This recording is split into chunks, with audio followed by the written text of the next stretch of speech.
पटना जिले के मोकामा से एक बड़ी खबर सामने आ रही है, जहां दिल को झकझोर देने वाली एक घटना सामने आई है। दरअसल एक महिला पर बदमाशों ने एसिड से अटैक कर दिया, जिससे महिला बुरी तरह जख्मी हो गई और अभी अस्पताल में जीवन और मृत्यु से संघर्ष कर रही है। बताया गया कि महिला का श्याम मार्केट में ब्यूटी पार्लर का एक दुकान है। रविवार की देर शाम महिला ब्यूटी पार्लर बंद कर अपने घर जा रही थी। महिला का दुकान और घर दोनों मोकामा थाना क्षेत्र में ही पड़ता है। जब वो बंद करके जा रही थी, तभी उसके पति के अनुसार दो बदमाश जो बाइक पर सवार थे, उसने महिला को रोका और एसिड उसके चेहरे पर फेंक दिया, जिससे महिला का चेहरा और ऊपरी भाग शरीर का बुरी तरह झुलस गया है। आनन फानन में स्थानीय लोगों ने महिला को अस्पताल पहुंचाया, जहां वो जीवन और मौत से संघर्ष कर रही है।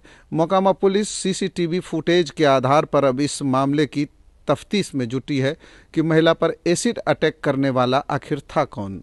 मोकामा में पहली तरह की इस वारदात के बाद से महिलाओं में, खास करके महिला सुरक्षा को लेकर प्रश्न तो उठ ही रहे हैं। महिलाओं में भी खौफ है। वहीं पुलिस का दावा है कि जल्द ही एसिड अटैक के गुनहगारों को गिरफ्तार कर उचित कानूनी कार्रवाई की जाएगी। तो ये अपने तरह की पहली घटना है जो अभी मोकामा में देखने को मिली है। इससे पहले एसिड अटैक की कोई घटना मोकामा में हुई नहीं थी, ऐसा लोगों का मानना है। और इस घटना के बाद से महिलाओं में तो आक्रोश है ही, साथ ही भय भी है व्याप्त कि अब एसिड अटैक का भी क्या शिकार होना पड़ेगा।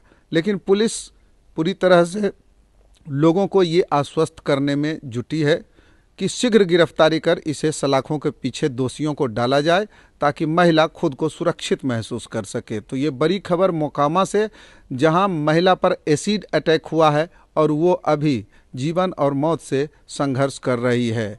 महिला के पति ने बताया कि उसका पहले किसी से कोई दुश्मनी नहीं था। इसके बावजूद किसने इस घटना को किस कारण से अंजाम दिया है, इसकी भी पुलिस जांच कर रही है। कल लगभग 8 साढ़े 8 बजे के आसपास में शाम में एक हमें सूचना प्राप्त हुई थी कि एक 3 महिलाएं जा रही थी साथ में इधर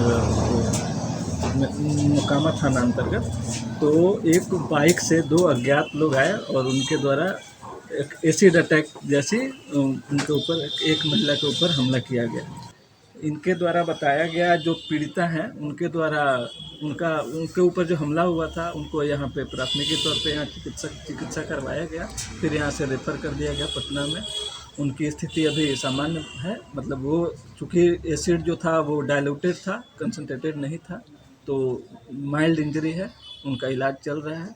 उनके द्वारा फर्द बयान दिया गया है, जिसके आधार पर हम लोग प्राथमिकी दर्ज कर रहे हैं। उनके द्वारा कुछ आरोप अपने संगी, जो उनके साथ में जो महिलाएं थी, उन्हीं के ऊपर आरोप लगाया गया है कि उन्हीं के द्वारा किसी बात को उनका विवाद था, जिसके लेके उनके द्वारा ही वो, ये जो महिला पीड़िता है ये ब्यूटी पार्लर चलाती है, उन्हीं के द्वारा ये लोग साथ में वो चाट खाने के बहाने इनको लेके जाने की बात बताई गई है और उसी में हमला कराया गया है। अभी जो हमलावर है वो अभी अज्ञात हैं। बाकी हम लोग उस क्षेत्र में जो सीसीटीवी है उसकी जांच पड़ताल किए हैं। अभी और भी चीज़ें चल रही हैं।